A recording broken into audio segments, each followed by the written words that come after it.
All right, guys. Sorry, I don't know what that was, but okay. Hello, everyone, and welcome back to the Survivor Series, part two with Magan Jenkins. Another lovely person that was there that awful night and has decided to tell her story with us, and it is my honor to let her tell it and listen, ask her questions, and just hear these guys out. I mean, this was what was supposed to be one of the best times of their life turned to a tragic time, and unfortunately it sucks for them, but we are here 1 year and almost a month later, and I said this on the last Survivor show and I'm going to say it again. These guys are reliving the worst time of their life, so if we pause at all, please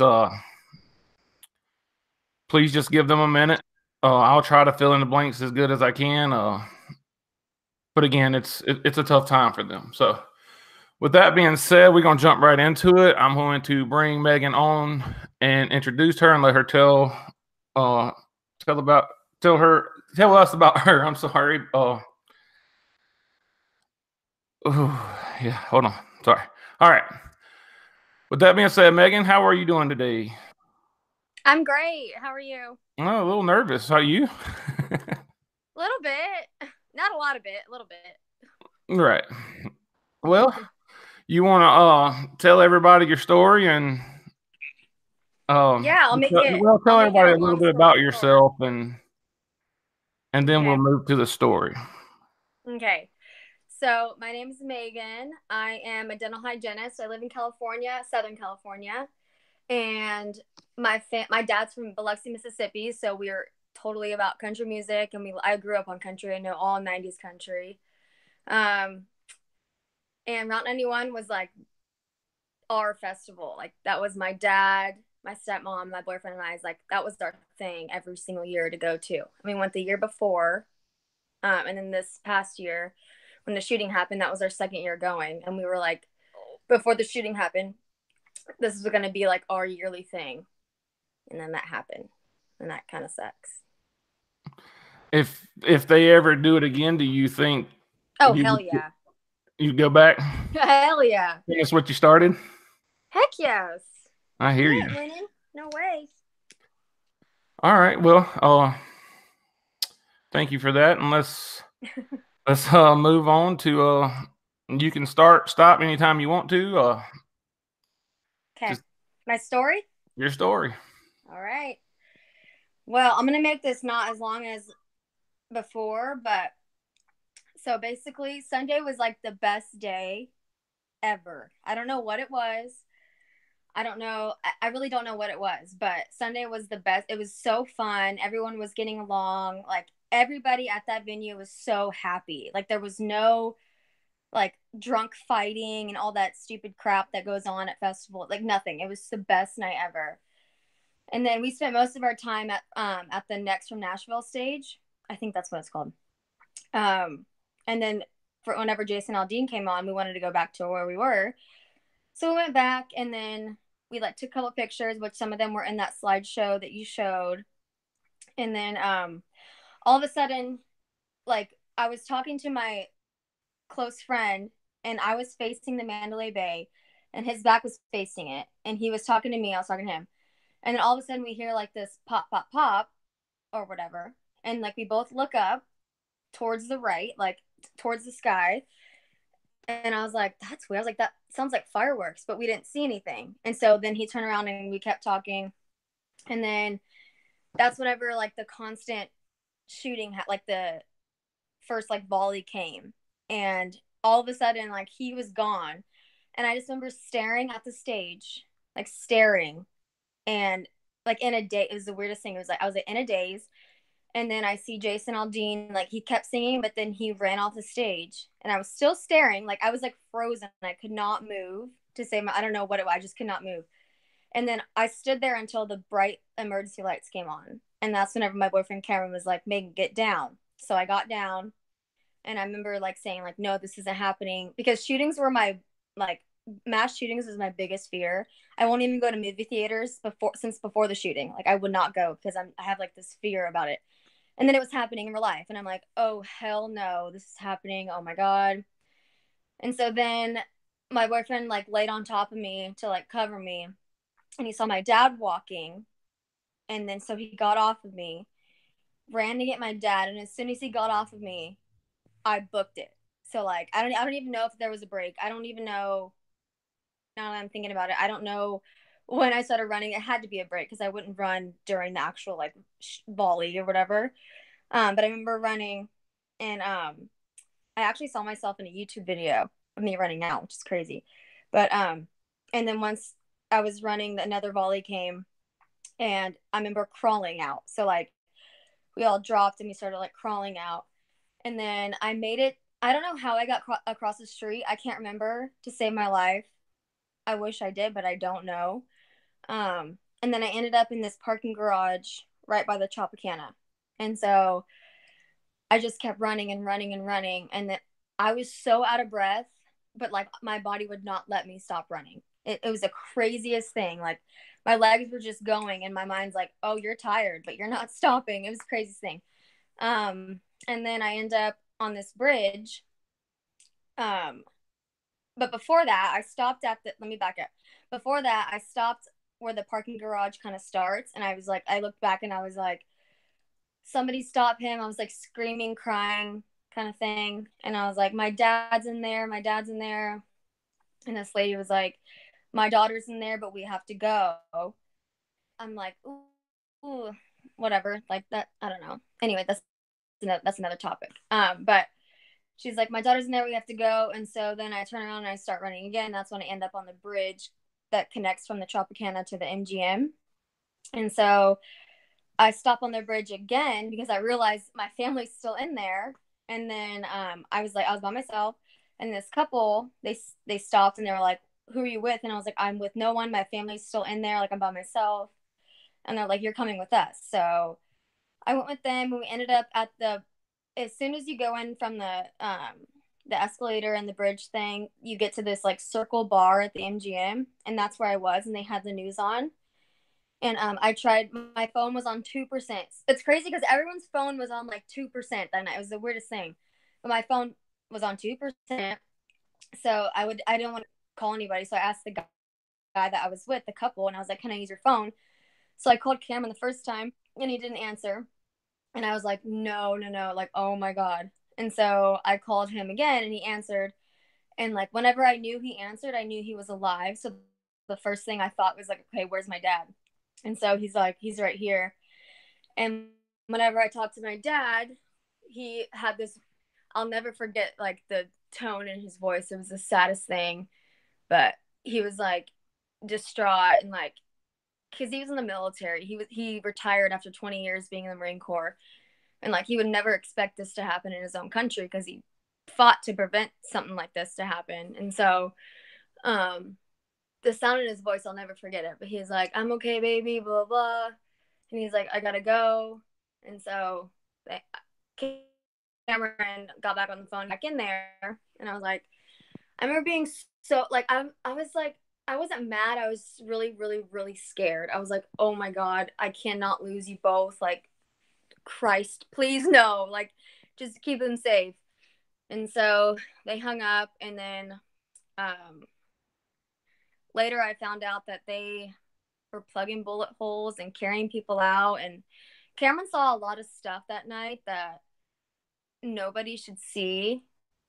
And he wasn't even in the military, but like, he held it together. And my dad said that, like, this is the crazy part. My dad said that he was running and he looks behind him and he sees this, because he used to work at Discount Tire, and he's like, I saw this Discount Tire guy running after me. And then like, he's like, okay, we're doing this. And like, it's just crazy because Cameron, like, they're both so strong, and like, I don't know, it's so hard to put into words, but they tried helping people and plugged bullet holes and carried people out on those red fences and stuff. And so that's what they were doing. And in the meantime, I was at the MGM, and we were still sitting at that bar, and then all of a sudden, oh, I asked for a charger. This part's so dumb, but I have to say it because it's funny. I asked for a charger, a portable charger, and the guy said, as long as you don't steal it. And so I was like, I promise I won't steal it. And then all of a sudden, people come running in and like running through the MGM, like screaming, just like what we just went through. And so we book it, and I took the charger. And I was so sad. I was like, oh my God, I took this guy's charger. I told him I wouldn't take it. I tried going to look for him after that, but we couldn't find him because I went back to Vegas a month after and we couldn't find him. Like, no one knew who he was. And I'm like, that's so weird, but okay. So then we started running, and we ended up like in the kitchen of the MGM, or one of the restaurants of the MGM. They're like, hey, you can stay or you can leave. And so we left, and then got in touch with, so we got back to the hotel. And then I remember texting Cameron and my dad, and I was like, can you guys please come get me? And then this was like 4 hours before they actually came and got me. But they're like, we're going to be there. Just hold on. So they finally, like, they exited the venue. And once they exited, police like had them like at gunpoint saying, get to your knees and put your hands above your head and blah, blah, blah. Because they didn't know who the shooter was. Like, they didn't know really anything yet. And so they finally cleared them to go. And I remember my boyfriend telling me that he had to wash his bloody hands off on a fountain on the strip. And so he did that. And then the only hotel that, because every hotel was on lockdown, so the only hotel that would let them in was the Aria. And so they finally got into a hotel. And then they saw on the news that it said like 2 people dead at Route 91 Harvest Festival. And they both were like, bull crap. They're like, there was at least 30 people dead, like at least. And so that's that part. And then all of a sudden, so I'm sleeping in this hotel off the strip with this couple. I'm sleeping on the floor, and I get a text from my dad saying, what floor are you on? And I was like, we're on the first floor. And he's like, we're here. And I remember being like so freaking like relieved and happy. And I walked out there. I said goodbye to the couple, and I got their numbers, and I was like, thank you so much, blah, blah, blah. And I walked out there, and I just grabbed Cameron and my dad, and I just started bawling. And then we had to walk all the way back from, it was like I think it was like 2 miles. I don't know, but it felt so long. We had to walk on the freeway back to the strip because our hotel was at the Luxor. And so we had to walk all the way back. We walked past a couple news crew members, and I saw all 3 of us walking behind someone giving an interview on that night. And then we got back to our hotel, met up with everybody. Only no one in our actual group got hurt or shot, but one of our friends got shot in the shoulder because she was towards the very front, and she got shot in the shoulder. But she's okay. She's been going to concerts and stuff. She's fine. But that's really my story. Okay. I do have a few questions. Yeah. When you are in the venue and you're looking at the stage, what side of the stage were you on? I was on we were more towards the back, and I was more towards the right. So you're on the right side? Yeah, looking at the stage. Okay. More towards the back, though. All right. And you said do you now know where you ran out of, which side of the venue you ran out of? I know what side of the venue I ran out of. Yeah, I ran behind. So there's the bleachers. And then there's like these food venues or whatever. Mm-hmm. And I ran between them. But I don't know how I got across the street. I cannot remember that to save my life. I just remember like running, and then all of a sudden I'm on the other side of the street where the parking garage was. It seems like me just knowing the venue so well, that you actually, sounds like you exited on if you're looking at the stage, the left side, because if you ended up in Tropicana parking lot or behind Tropicana, that would be on that side. Something like, I don't know. I know. So I was running towards the exit, kind of like where we came in, but I just booked it straight. Like we ran past the next from Nashville. Like we ran through that. Right. Through that stage. Okay. When you were leaving the venue, did you hear anything in these parking lots or no in the MGM? Because I have listened personally to probably, it seems like thousands of hours of 911 calls from this night. And Mhm. there's reports of things going on everywhere on that strip. Yeah. And I was just Um, interested if you heard anything. I didn't hear especially whenever I was in that parking lot or that part, like where that parking garage was. Whenever the shots were still going, it sounded exactly like where it was coming from whenever it started. Okay. And it sounded exactly like it was coming from the Mandalay Bay. I didn't hear anything, but whenever I was in the MGM, people started running. That was crazy weird. I don't know if someone walked in bloody and then people started booking it. I don't know, but Okay. I don't know. I don't think that it was from. I don't think anything else happened besides what happened. Uh, Personally. you said a couple helped you out, took you to the hotel room, correct? Yeah, it was the Fairfield Inn. Okay. Do you by chance still talk to them or? I talked to them like after, but since no, I sent them a Christmas card. That's about it. Like they're too and like into it, so I just kind of like didn't really talk to them anymore. Like I don't know. I didn't want to bug them. I guess and Right. bother them with it. Yeah. All right. I have a question from the comment section. It says, do you remember Yeah, hearing or seeing helicopters at all? I do. I remember hearing helicopters. And then I remember like a week after that, I could not, like, every time I hear a helicopter outside, I'd freak out. All right. There's also a question that says, did you hear the lady saying that everyone is going to die? Because there was reports of a lady coming through that concert venue saying that.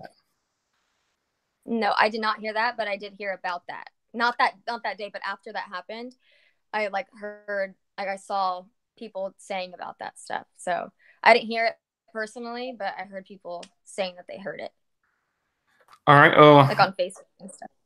In your original story, which I think this is kind of important because it kind of shows the level of, um, well, not the level, but the way people act. You left out your limo story. I know, because I didn't want to make it too long. I'll tell it. Okay, Want me to go, tell it? go for it. Some of them haven't Okay. heard it. All right. So so the MGM. Hold on. Okay. So the MGM. Whenever we were in the kitchen, they said you can either leave or you can stay. And so the couple we were with, they said the guy was like, I'm not freaking staying here being a sitting duck, like no way. So he's like, we're leaving. And I was like, I don't care as long as I'm off the strip. I don't care. And so we walked outside. And it was kind of like in a, I don't know, it was like behind the building kind of thing. But there was an Uber and then there was a limo. And so I went to the Uber and I was like, can you take us to this place? And they're like, no, we're taking someone who was shot. And so I was like, okay. So I looked at the limo driver and I was like, I don't care how much it costs. I was like, get us to this hotel, please. And so he's like, okay. So we got in a limo and he was taking us. And I was sitting like more towards the front, like where the window is to the driver. And the couple was sitting more towards the back. And I was just like talking to the couple, like, oh, like, where are you guys? Like trying to not keep my mind on what just happened. Like trying to be like real, like human and like just like I don't know, trying to get my mind off of it.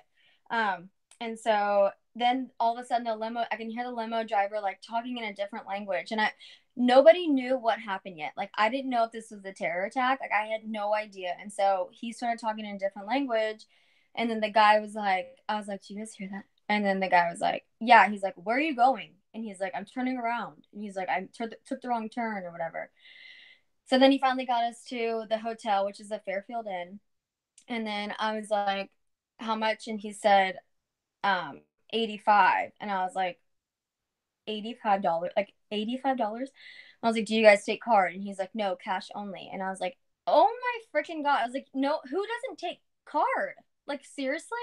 It's 2017 at this point. Like, who doesn't take card? And now that I think about it, I think it's because he didn't want it like on record that he charged. I don't know. I don't know. That's just me. But so he said 85, and I was like, I don't have cash on me. Like I don't have cash. And he's like, there's an ATM in the hotel next to us. And I was like, I don't want to go anywhere else. I was like, we just made it to where like I actually feel safe. I don't want to go anywhere else. And he was like insisting that I give him his money. So I was like, fine. So the girl of the couple, she went to the room, and the guy walked with me to the ATM. And at an ATM, you can't pull out a five. Like you can only pull out 20s. And so I pulled out $80. And then I handed him $80, and he's like, I said it was 85. And I flipped him off and I walked away. And then we went back to our hotel room. Well, I believe I would have flipped him off a tad bit Yeah. earlier than that, but Yeah. I would have been like, dude, somebody was just shooting at me. You understand that, correct? Right. Exactly. I just wanted to get out of there, but that's very interesting that. I would have took so many people places for free if I could. Right. I mean, that's the human thing to do, but we are in Vegas. Yeah, I know. Everything revolves around money. Exactly. More questions from the commenters. Was the sound of gunfire louder when running away? No. Okay. This is a do you believe there were more than one shooter? I don't, and this is why. Because I was physically there, and I think if that guy was as smart as they say he is, he would have had more than one shooter, and there wouldn't have been a break in the shots. And because there was a break, like if someone's smart, they would alternate. Am I right? Like they would alternate. But no, like there was a break, and then he would shoot again. And there was a break, and then he would shoot again. And it's like, there's no way that there was more than one shooter. There's no freaking way, because people that do that, they want to kill as many people as they can and as quick as possible, and there wouldn't be a break in the shots. Okay. Did you ever look up at the Mandalay Bay and see any muzzle flash coming out of those windows at all? I remember looking up at the Mandalay Bay, but I did not see anything. No. Okay. Another question from the commenters. Did you smell gunpowder at all? There has been claims of people that were there that did smell gunpowder. I did not personally, but I've heard stories where they have, yes. Someone wants you to please clarify the gate that you exited from. Oh my God, I have no idea. I have no idea. I have no idea. I think it was like someone broke down a fence or something. But like I said, I don't remember. Remember how the part of the story where I said I was crawling out? Mm-hmm. From that point on, I have no idea how I got across the street. I cannot remember to save my life. And I wish I recall everything I did that night, but I can't. I even tried like looking on Google Maps, trying to like see which way I could go, but nothing looked familiar. And I was like, okay, I guess I'm not remembering. All right. You said you ran to the MGM, correct? Yes. Like actually inside the MGM? Mm-hmm. Were they locking this building down at this point, or? I'm sure they were. I don't know, but I remember whenever we were running, you know how Vegas is so like it's always popping. Like people are always doing something there. Like there's always gambler. It was like empty. It was the weirdest thing. It was empty. And I remember whenever we were running through, the couple that we were with, the guy walked up to the bar and was like, "What is going on?" And the bartenders were like ducking behind the bar, and they're like, "I don't know." And so then we kept running, and that's when that guy tried to grab my hand and start like praying like we're gonna die. And I was like, I'm not dying today. And I was like, let go of me. I'm running. Like I'm not dying today. And he sat on the ground and just sat there. And I was like, I'm sorry. Like I'm running. I don't blame you. Yeah. This might help a little bit. When you were running, did you by chance see a church? No, actually. There is a church on the back side of the venue, across the street. I didn't run that way. You did not? No, I ran parallel. Like So you had to either run out of the back near the store or Yeah, near the gas station. Mhm. That's the way I ran. Okay, so you were just across the street from the Tropicana. Well, is that MGM or no? That's Tropicana. Tropicana. Then we ran Mhm. across the bridge to the MGM. Oh, let's see here. Have you? Let me ask you this. I'm going to ask you this. Have you watched any of the LVMPD's investigation into this, or do you watch things that come out on YouTube? Because we have two people who go to the LVMPD every week and they get body cam footage and they put it on YouTube. I don't know if you know that or not, but they do. And we Yeah, I watched the whenever they entered into the room. I watched that one. I watched a bunch of videos actually about. I watched like people's cell phone videos. I've saw things that I wish I didn't see on those videos. I watched a lot of shit.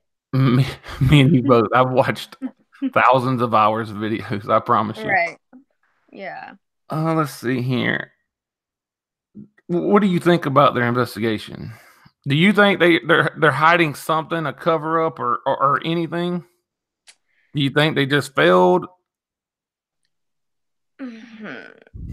Yeah. I hmm. I think it sucks because the dude's dead and like we can't like question him about it. But I feel like they definitely know more than what they're telling us. And if you watched them in that room, they totally. I mean, they botched this whole investigation. That is not how a police force works. In my opinion, that's my opinion. Mm-hmm. Uh, but then again, you know, it's chaos everywhere. Yeah. So let's see here. Did you see or hear anyone making threats at all in the venue? Anything suspicious in the venue? No, not a thing. Like I said, it was the best day of all 3 days. The best day. Uh, it looked like Right. a pretty badass concert. Mm-hmm. I mean, all days, but especially on that day. Mm-hmm. Another thing here. Did when you were running, can you remember? I think we've already kind of answered this, but did the shots get louder, or No, were they getting quieter as you were getting further they away? were getting quieter, and that's whenever like I felt safe enough whenever I got to the parking garage area where I turned around and I was like screaming for my dad. I knew that they were so far away that I could stop and like turn around and stare. Like that's it. Like if they were close, I my ass would have been booking it even farther. But like I felt like I'm far enough to where I can turn around and be like, my dad is in there. Do you have anything you can share from your dad and Cameron's experience? Um, hmm, let me think 1 second. And by the way, they are awesome for what they did in helping people get out of there and trying to help save lives. Please tell them from my whole crew, thank you. I will. Um, Cameron himself was there was a guy and he doesn't want to find the family and I want him to so bad because I want them to know that he didn't die alone kind of thing. Um, but there was a guy that my dad bullet hole and Cameron kept like not slapping him in the face but like tapping him like hey like you're stay with me. And Cameron said that he looked him dead in the eye and Cameron's like I'll never forget that. I'll never forget that. And then this we're carrying this person on a fence. And so hey, we need more help. We need more help. And so Cameron grabbed this other guy that was walking around and was like, hey, I need you to make him stay alive. Like, make him live. Like, do not let him die. And then he was like, because I have to go help carry this person out. And so they both went and helped carry that person out.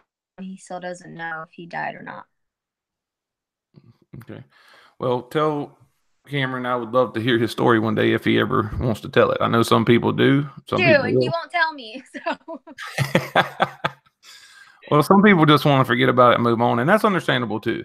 yeah, Um, I can guarantee you that my wife wished I would move on, and I wasn't even there. that's okay. Everyone's affected by this. It's crazy. It is. It's very. Uh, do you have any insight information on the GoFundMe paid money paid to the victims? No, because I did not involve myself in any of that. Do you know No. of anybody that might have received payment yet, or? Mm-mm. Mm-mm. Uh, no, not payment.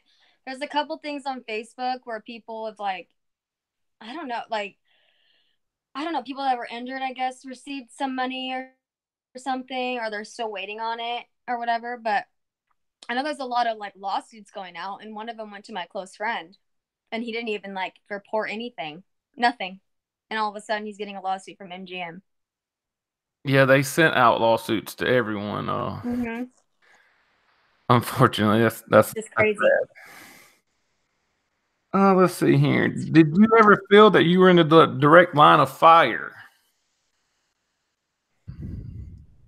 Yeah. Like absolutely. Like whenever it first happened, I was like, this is not happening. Like this is and for some reason, like I don't know, like we thought like getting down was like safe. But like in a situation like that when it's coming from above, that's like the worst thing you can do. Like you have to move. But like we didn't like that was the last thing we expected. Like the very everyone thought it was fire. I thought it was fireworks. I really did. That's why I was staring for like felt like an hour. But Did any bullet strikes? Did they strike near you? Do you um remember at the time, no, like not that I knew of until like 2 months after the shooting, and I read where people were shot, and then it was like 10 feet in front of us.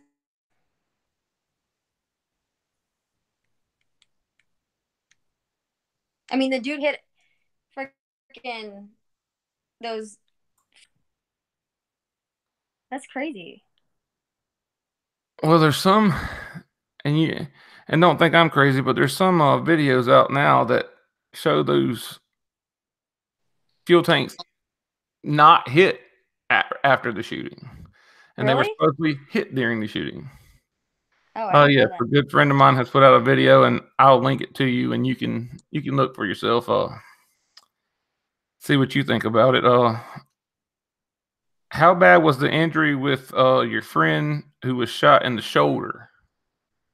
Um, she lived, but she it went in her shoulder and out her like her back, and so but she spent like I don't know how many hours in the hospital, but she's alive and well. She can move any which way. Like she's just as fine as if before it even happened, but just mentally, I guess it messes with you. But she's fine. I can only imagine. Mm-hmm. She was guarding her friend actually, and she got shot. Here we go. Does do you have any advice for other survivors? Hmm. Yeah. Um. A lot of people are like letting this like define them and like kind of take over their life. And like I personally like I can kind of like move on and like I want to move on and I am moving on because this is not he's not going to like win over like how I live. But some survivors are still so swallowed up in what happened. And I get everyone heals at different times, but it's like you just have to like let it not let it go, but like let it go. Like just let it go and just like move on and be happy because if you keep like swallowing yourself in this and what happened, you're gonna be miserable and he's gonna win no matter what. No matter what.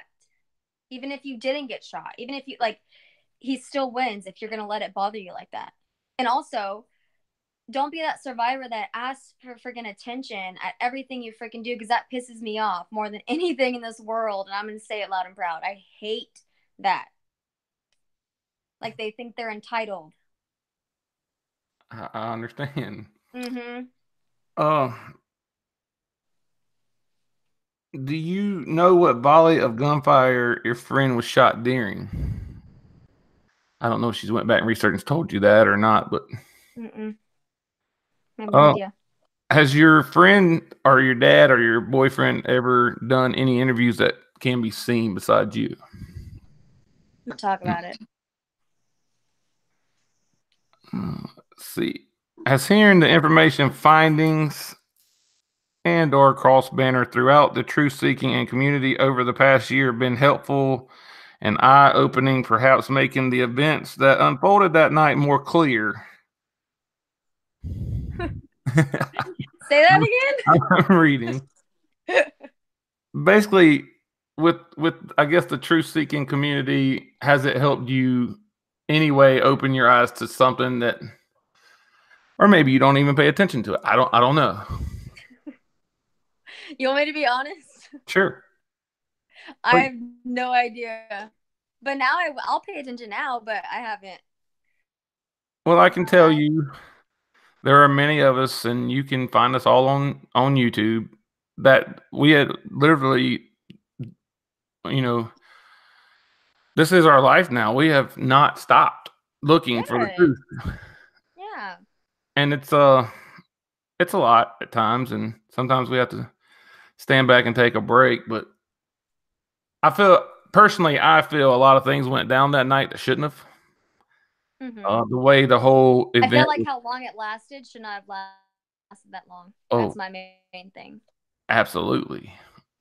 And then them going into the room over an hour later. I mean, what if that guy could still been up there shooting? Are you aware that researchers that feel window 135 wasn't even broke? I'm not aware. But let me tell you this. Whenever I got back to the Luxor, our room at 6 in the morning, 6 or 7 in the morning, our blinds were open, like our curtains were open. And I look out and our room was facing the Mandalay Bay, and I see a curtain flowing. I thought it was like a bag or something. I thought they like closed off the window. So I thought it was a bag, but I recorded a video of it and I still have it. And it was of the curtain flying in the wind from the broken window. And I saw that from our room. And that's whenever I cut off my wristband.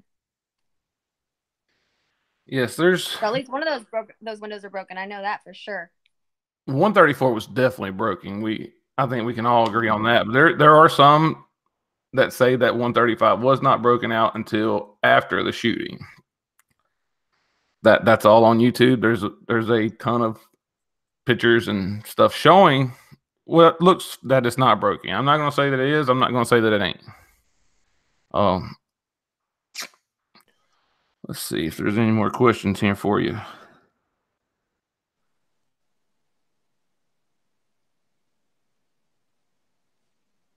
I don't see any. So I've got them coming to my phone and everything. So I guess with that, is there anything else you would like to say or tell people or?